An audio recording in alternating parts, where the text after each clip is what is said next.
こんにちは、フードさん。テリーの感想をもう言ってると思いますが、お手伝いですが、今以上テリーの感想を聞かせてください。テリーは道義だなと思いました。なので、そこまで興味は湧かなかったです。これが私の簡潔な意見だと。道義の定義を、波動昇竜中足ラッシュとかじゃない。道義はなんか真面目だからね。道義って、もうゴールがあって、そのゴールに向かって、金量を上げていくっていうのが、俺の中の結構道義で、なんか面白いなとは思わないか。それよりはなんか、変わってるキャラクターって、こういうような攻略するとすごい強いよっていうのを見つけるみたいなのがやっぱ変わってるキャラ多いから、そっちの方が好きなんだよ。やっぱね、道義はね、やっぱね、フィジカルになるんだよね。だってさ、1年前の剣と今の剣の動きの差ってあります？ないでしょ。あれが真の道義でしょ。たかしはむしろ、ちょっと、道義あるまじきキャラになってきてるよ。剣とか豪気になりたかったんだけど、剣がね、やっぱね、もう、ミスター道義って感じ、俺の中で。竜ってなんで大会使わないんだろうってずっと強化されてるのに。竜は白米なんですよ。白米。で、竜に味付けして、料理ができてるんですよ。白米とチャーハン、どっち食いたいですか？納豆卵かけご飯と白米どっち食いたいですか？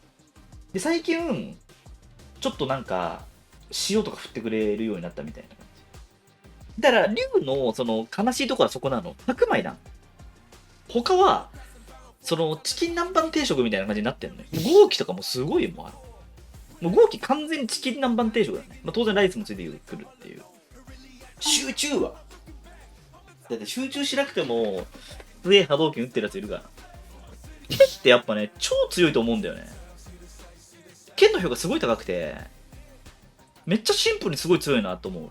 ただなんかね、さすがに、豪気の方が強いかなって思っちゃう。だけどね、ケンゴはやっぱめっちゃいいキャラだと。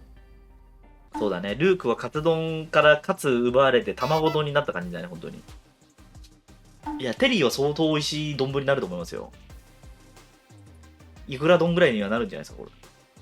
テリーの、あれはちょっとわかんないんで、ちょっと。俺ね、ロケテとかもやんないの、ゲームあんまり。あんま好きじゃなくて。だからあんまなんかね、出る前のものとかはね、スーパー興味は低いんだよね。結構さ、ももちとかはさ、舐めまくるじゃん、ちゃんと。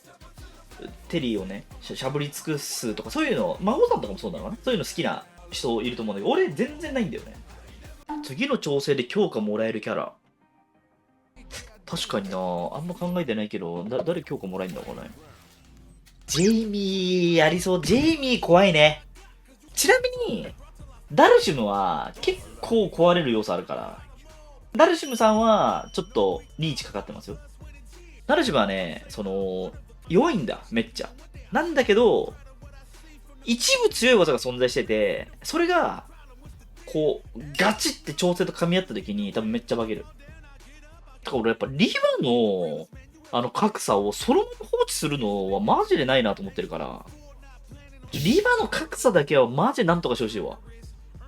自分が、エド使ってるからっていうか、その格差はさすがに意図してないでしょっていう。俺はね、リバーはね、マイナス4でいいんじゃないかなと思っちゃう。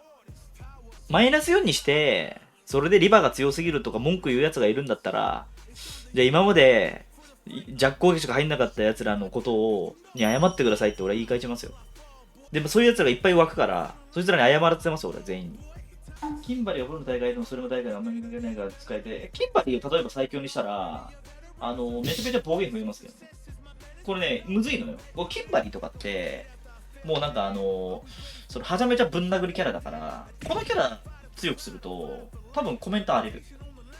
道義のめちゃくちゃいいところって、コメントが荒れないのよ。これ超強み。で、剣とかも、なんかつまんねえなぐらいはあるかもしれないんだけど、言うても荒れない。ルークもだって別にね、その荒れてなかったじゃん。道義はね、なんか守られてんだよね、ストリートファイター。ロケテがすごい強くて、俺ロケテやってないからあれなんだけど、強かったらしくて、まさかのロケテで死んだ人。すごくね、ロケテで死んだって。だけど、秋とかね、秋は強くなんないと思うけどななんかマモンもさ、なんか評価が最近結構されてるじゃん。もう俺はあんま強くないかなと思うんだけど。まあ、とりあえずね、ジェイミーとダルシムは、相当いい位置に、なんかね、持ってる、秘めてる。封印されてる、この2キャラは。どっかのシーズンで爆発するとは思う。それいつかわかんないけど。ラッシュ格差と、ラッシュ格差は俺はいいと思う。立ち回りが微妙だから、ラッシュをなんかリーチ技みたいな感じで、なんだろうな。だ意図してればいいと思うんだ。意図してれば。ダルシムがさ、DJ のラッシュ持ったらやばいよね、みたいな感じだと思う。あとね、ラッシュの格差ってむずいのが、ラッシュの性能も大事なんだけど、何の技持ってるかで相当変わっちゃうから。うん、ラッシュ手こ入れないら竜が一生苦しんでなそうや。竜はだから難しいですよ。あと、道義のいいところはさっき、叩かれにくい。愛されてるっていう部分があるんだけど、マイナスポイントに、自分より強い道義がいると、価値が下がる。もうなんか価値がなくなるとかまで言っちゃってもいいレベル。そこが道義の難しいところで、だから、竜はみんなの道義を生んだんだけど、みんなの道義が成長しすぎて、自分の価値がなくなっちゃうっていう。そこがね、やっぱね、難しい部分なんだよね。道義同士の差別化。道義同士の差別化じゃないんですよ。道義っていうのは差別化じゃなくて、竜に何を乗っけるかだけなんですよ。竜のおかずは何ですかっていう。差別化っていうか。いや、ここに来て、徴収するっていうのはありだと思う。まず、竜の波動拳と合気の波動拳を交換する。そろそろこっちも我慢の限界だっつって、波動拳をまず徴収します。トレード。まあ、それで結構変わると思う。まず。剣からは、まあ、竜巻旋風脚。粉塵竜巻旋風脚を奪います、とりあえず。その竜巻欲しいって。あと、オーディハドも、やっぱりちょっと剣から取りたい。ダウンしない方がいいよね、やっぱね。けどなんかね、竜を強く、まあ、ゲームなんてさ、強くするのは多分めっちゃ簡単なんだけど、そうするとね、竜使いもちょっと悲しんだりする可能性があるんだよな。強くなると強くなったで悲しむ人もいるから。違う。人っていうのはいろんな種類がいるから。だってさ、いきなり竜が最強になりましたってなった瞬間に、時戸とかさ、ハイエナがいっぱい群がってきますよ。竜一本でいきますとかつって。で、どうせすぐ弱くされるから。それを食らうんですよ。